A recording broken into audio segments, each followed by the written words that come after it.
Cher Président, chers collègues, cet accord formalise un cadre de coopération entre la région, l'Agence de l'eau Loire-Bretagne et les acteurs locaux pour préserver et restaurer la ressource en eau et les milieux aquatiques, à travers des programmes d'action territorialisés sur 3 ans par sous-bassin versant.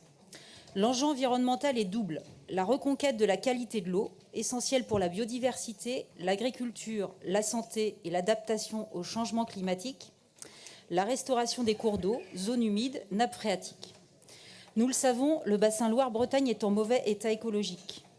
2/3 des masses d'eau superficielles sont dégradées, 1/3 des nappes souterraines sont polluées, 81 zones de captage prioritaires sont identifiées, dont 60 en Poitou-Charentes.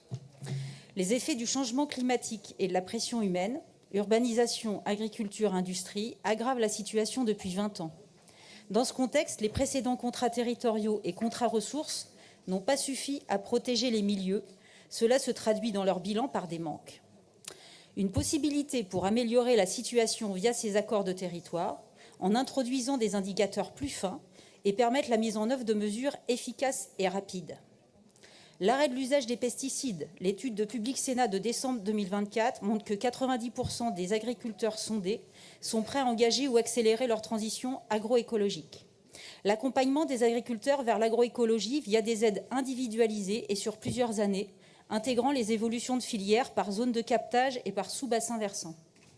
Ces investissements sont essentiels et utiles pour une agriculture économiquement viable pour tous les agriculteurs et qui préservent leur santé et celle des populations. Ces investissements sont autant d'économies sur le coût du traitement de l'eau présent et à venir, coût devenu parfois abyssal, voire donc impossible, pour les collectivités responsables du traitement et de la production d'eau potable. Par exemple, la pollution au chlorothalonil dans le bassin du Clin il y a 2 ans et la potabilité de l'eau, le relèvement des seuils, seul capable d'assurer la potabilité de l'eau. Ces investissements préservent la santé des citoyens, des agriculteurs et des milieux de nouvelles pollutions présentes et à venir. Ils nous assurent un environnement, une agriculture et un avenir viables. Pour atteindre cette ambition essentielle et vitale, les dotations régionales et des autres partenaires devront aussi être à la hauteur. Nous voterons pour cette délibération. Je vous remercie.